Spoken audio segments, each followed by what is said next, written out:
अहिले चर्चा निकै सुलिएको छ। बलिदान फिल्म बजारमा आइसकेपछि अन्य फिल्म इन्डस्ट्रीहरूमा अहिले खडेरी लागेको छ।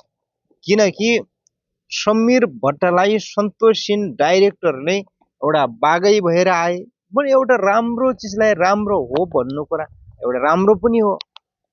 अब किन एउटा उदाउँदै गरेका पात्रमाथि अब पुरै त्यो दीपक राजगिरी लगायत अन्य अरूको अरूको स्याल आफ्नो बाग भन्नुभएको छ। त्यस्तो कुरा होइन नि त। अब कस्तो कुरो कस्तो छ भन्दाखेरि अब एउटाले राम्रो फिल्म बनायो भनेपछि अब त्यस्तो दुनियाँ लागि पर्नु त्यसमा कोही छैन।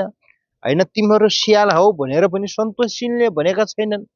किनकि एउटा पुरै राज्य षड्यन्त्र लाग्नुपर्ने र पुरै राजनीतिक जस्तो चालखेल त्यस्तो अलि उपयुक्त हुँदैन। किनकि राम्रालाई राम्रो नराम्रालाई नराम्रो भन्ने त्यो दर्शकको हातको कुरो छ।